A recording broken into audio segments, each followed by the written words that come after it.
અને છેલ્લે જ્યારે પાતાળમાં જ્યારે અર્જુન કૃષ્ણ બે જ્યાં છે એ વખતે આ ચક્રવ્યૂહમાં પોતાનો અભિમન્યુ 6 કોઠાનું જ્ઞાન જાણે છે, 7મો કોઠો જાણતો નથી.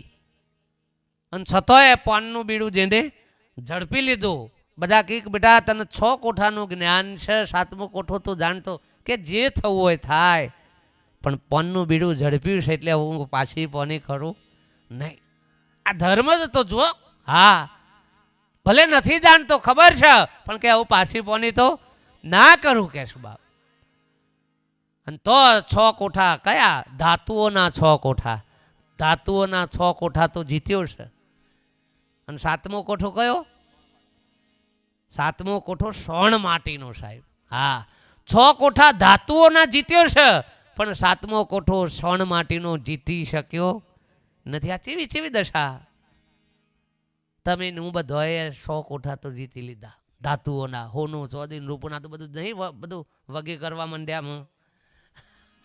હા જુઓ, આ બધા કોઠાઓ તો તમે નું બધાએ, અને આનું જ્ઞાન આલવું નહીં પડ્યું, લઈને આવ્યા છીએ.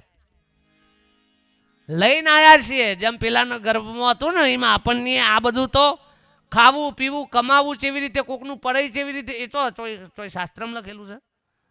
કાવરો છે, દૂધમાં પાણી રેડીને ડેરીમાં જવા દેવું, આવું ચો ગીતામાં લખી દીધું.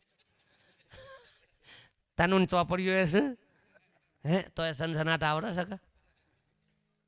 કુના હેતરનો હેઠો દબાઈને હેરી ગાલવો, કલ્ટિવેટરનો દાઢો આમ તો હો રાખવો, આ બધું તો લખેલું છે. તો એ ફાયું છે કે? હે, ભજનની ચોપડીઓ છે, પણ તો એજી ના આવડે. અને ગાળોની ચોપડીઓ છે, તો એ ધમધમાટ આવડે પાછી. હા, વગર ચોપડીઓ વગર કહેશે તે એ કે મારું મોઢું ના ખોલાવતા, ના કચ્યો છે ભજનને કરશે કે જલ્યો.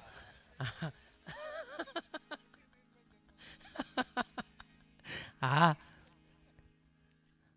આ 100 કોઠા તો બધા જીત્યા બા, પણ 7મો કોઠો આ સ્વર્ણ માટીનો એટલે દેહાધ્યાસનો કોઠો, એ જીતવો બહુ કાઠો છે. અને કોઈ દારો અભિમન્યુ એટલે અભિમાન, કોઈ દારો એ કોઠો જીતી શકે નહીં સાહેબ. લખી રાખજો, ના જીતી શકે. આપણું અભિમાન, દેહાભિમાન, એ કોઈ દારો દેહાધ્યાસનો કોઠો તોડી શકે નહીં. દેહાધ્યાસનો કોઠો તોડવો હોય તો કોઈક સંતની, સત્પુરુષની, સદગુરુની શરણાગતિ સાહેબ. મન, વચન અને કાયાથી તન મન ધન શીશ સમર્પણ કર સાહેબ. હા, પોતાનું સર્વસ્વ ત્યાં કુરબાન કર, તારી એ દેહાભિમાનના કોઠાને જીતી શકે બાપ. ન કઈ એમને જીતાય હો નથી. તમે હું ગમે તેટલો પ્રયત્ન કરીએ બાપ, અને એ જ કોઠો જીતવો કઠિન છે. પેલા ભલે ભારે લાગતા હોય, આ વિશ્વમાં સત્તા, સંપત્તિ, સાહેબી, આ બધું મેળવવું સહેજ છે, પણ કોઈ સંતનું શરણ પ્રાપ્ત કરવું એ ઘણું કઠિન. કેમ કે ત્યાં અહમ મૂકવો પડે. હા, અહમનું હગાડવો પડે, એ ઘણું કઠિન છે સાહેબ.